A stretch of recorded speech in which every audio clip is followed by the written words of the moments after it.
Perfect. So I'm sitting here with Dennis Montoro. He just cashed. How much? My final score was 42,000, and the first prize was 75. So 115. Yeah.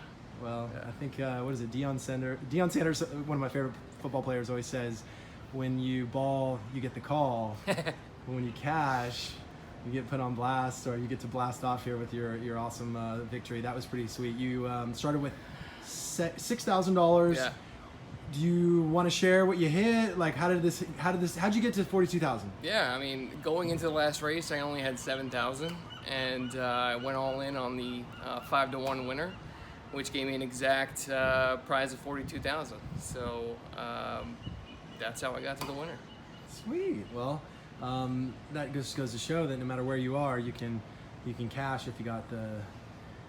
Yeah, the way the strategy is, I mean, it usually comes down to the last race, and this is my first actually live cash bankroll tournament. So I knew that going into the last race that everyone's typically aggressive and trying to get to the lead, and that was my strategy all along. And I probably made 20 bets over the course of 2 days, but I knew that I wasn't leaving here with any money, or I was gonna hit the last race for the winner. So that was my strategy all along, and paid off.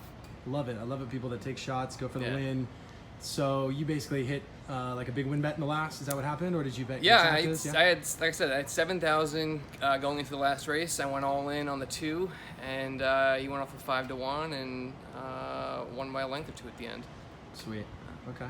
How do you handicap? Tell me a little bit about you and how long you've been doing this. Like, what makes you good? I've been a horse player for about 4 or 5 years, and my methods have changed over the years, but my background is in math and statistics, so I'm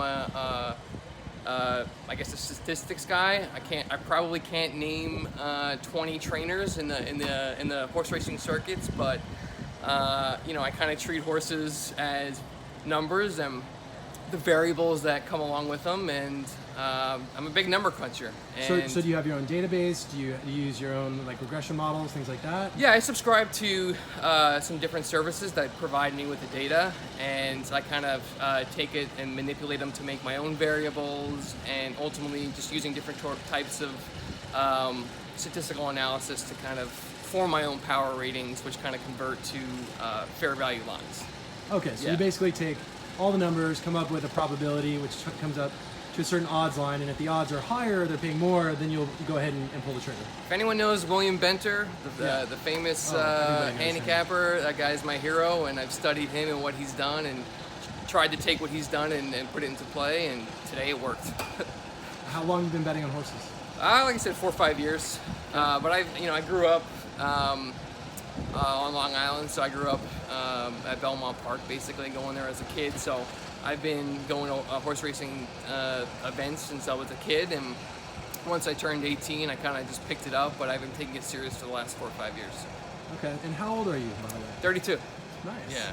You might be the youngest winner. Actually, I'll have to ask Kevin. He's one in his 30s, but 32 that's pretty clutch. Yeah, I'm hoping that this, people see this, and other younger people see that this is similar to poker in a sense, and have a younger generation enter into these contests. And I don't know what the median age is, but it's definitely older than 32. And the more the better, the more the merrier in these contests.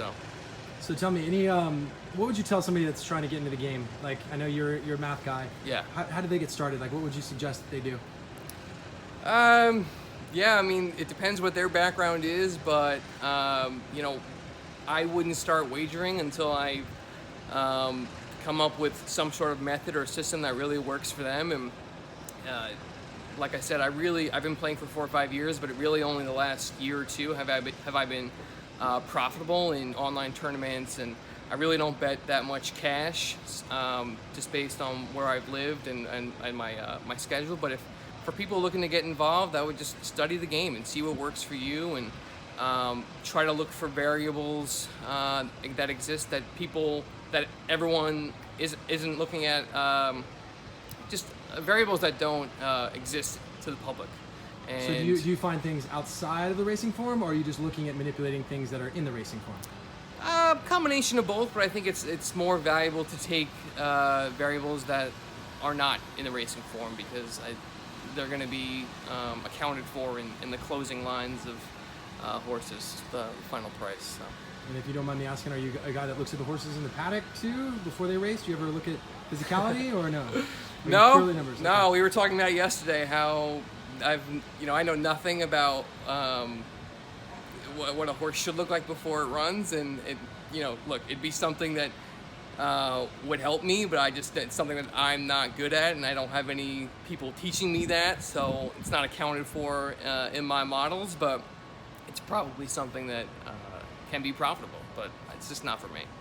Okay, so give us something. What would you say are these outside variables? Give it, like, you just talking workouts, or are you talking something that like you have your own team of clockers, you have people doing things for you that we should do? Yeah, sure. I mean, it's looking for variables that are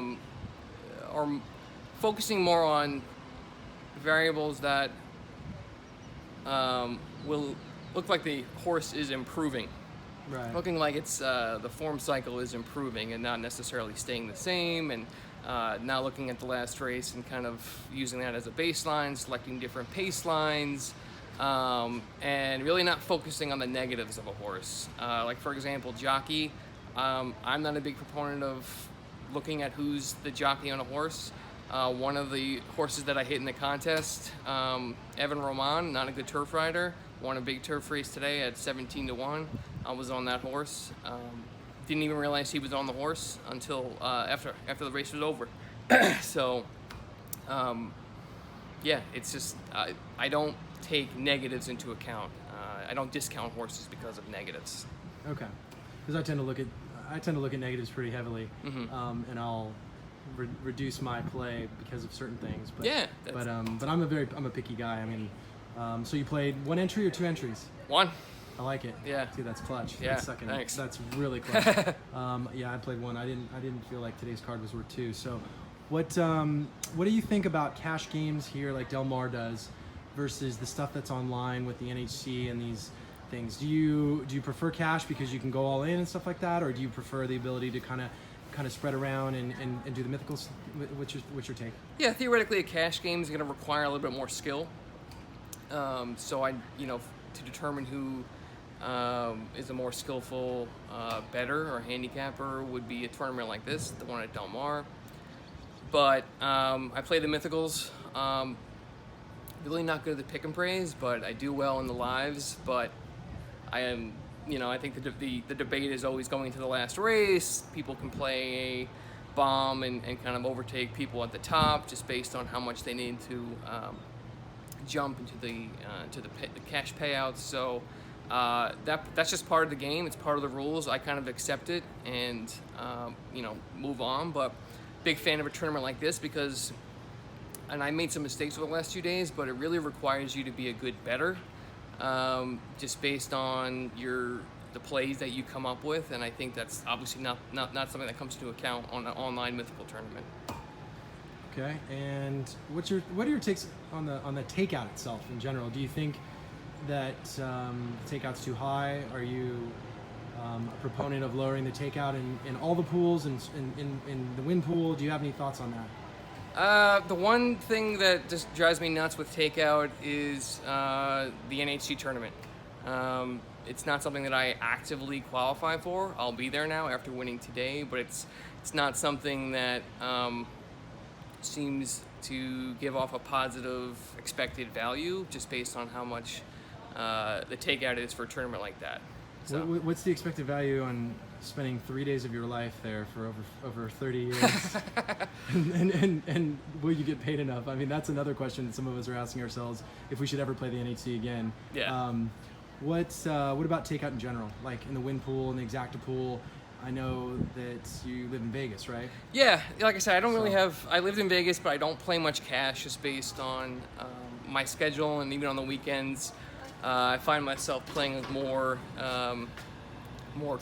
cash more tournaments, the mythical tournaments, or even head-to-heads, which actually come with a lower takeout versus betting into a win pool where you're going to be at least 15%, probably higher. Right. So do you think that based on your models you can be profitable at a 15 to 20% takeout, or are you? Because one of the things I'm really interested in is creating new forms of takeout potentially that will lower it to a place where it rivals, sports betting at 5%, Yeah. or casino games that are even lower than that. So I'm actually a strong advocate that in order to get more players that can earn a living at this, you're going to have to start lowering the takeout. Oh, and, absolutely. And introducing the betting exchange and things like that. So. Absolutely. I mean, I'd be a huge fan of that. The lower the takeout, the more likely I'd be willing to put my my cash in. And I feel like I'd be profitable at 15%, but it's something that easier said than done. Just back testing different kinds of systems. But big proponent, obviously, of lowering takeout, and it would inspire more bigger money players to put their money in the cash pool. I guess that's about it for me for now, man. But Cool. I look forward to seeing you out there again. Thanks, man. That was really impressive. A lot of fun this weekend. Badass. And Yeah. your name, Dennis? Dennis Montoro. Dennis Montoro. That's a Yeah. name that we'll be hearing from. You cash. You got class. Well done. Enjoy. Thanks. Cheers. Thanks.